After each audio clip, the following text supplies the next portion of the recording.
ఈ నెత్తల్ని శుభ్రంగా 5-6 సార్లు గోరువెచ్చటి నీళ్ళతో కడిగి నీళ్ళన్నీ తీసేసాను. నీళ్ళన్నీ వడగట్టేసుకొని ఇప్పుడు కొంచెం సాల్ట్ వేసుకున్నాను.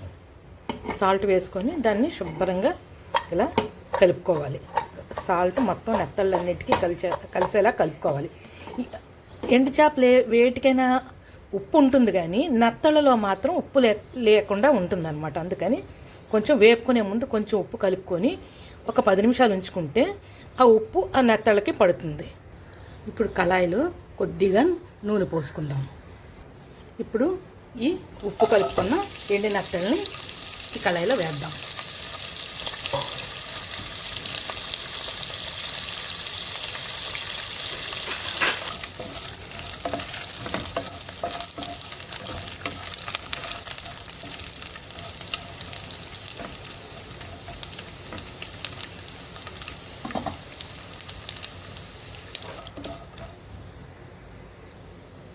ఇలా ఈ ఎండి నెత్తళ్ళు ఇలాగ వేగేంత వరకు వేపుకొని తీసి ప్రక్కన పెట్టుకోవాలి. ఇదిగోండి, ఇలాగా తీసి ప్రక్కన పెట్టుకోవాలి. ఇప్పుడు ఇదే ఆయిల్లోకి ఉల్లిపాయలు పచ్చిమిరపకాయలు వేసుకోవాలి. ఇలా ఉల్లిపాయలు వేగిన తర్వాత ఇందులో కొంచెం అల్లం వెల్లుల్లి ముద్ద వేయాలి. వేసి ఇలా తిప్పుకుంటూ ఉండాలి. అల్లం వెల్లుల్లి ముద్ద పచ్చివాసన పోయిన తర్వాత ఇలాగా వంకాయలు వేసేయాలి. ఇందులో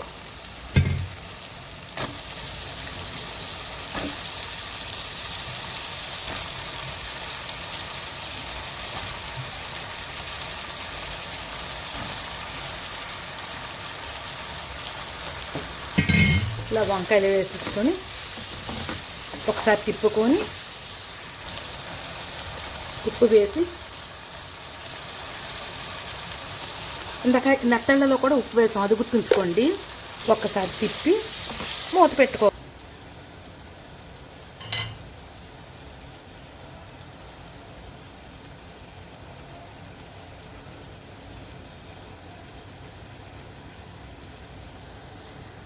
ఇలా వంకాయలు వేగిన తర్వాత ఇందులో కొంచెం కారం వేయాలి. కారం వేసి ఇలా తిప్పుకొని కారం మాడకముందే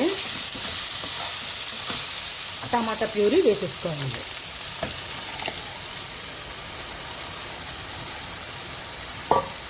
ఇలా టమాటా ప్యూరీ వేసుకున్న తర్వాత ఇలా తిప్పుకొని కొంచెం ఉడకనివ్వాలి.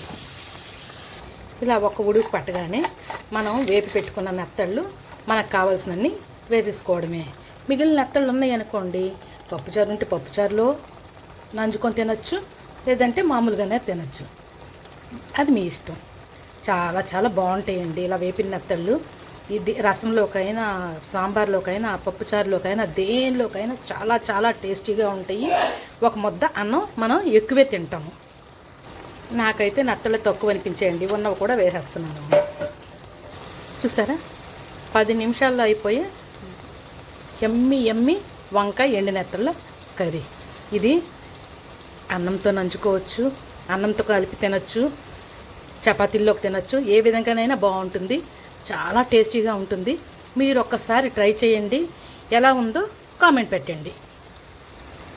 నేను చెప్పలేదు కదా అని లైక్ చేయడం మానేయకండి, షేర్ చేయడం మానేయకండి. లైక్ చేసి, షేర్ చేసి, కామెంట్ పెట్టండి. Bye bye.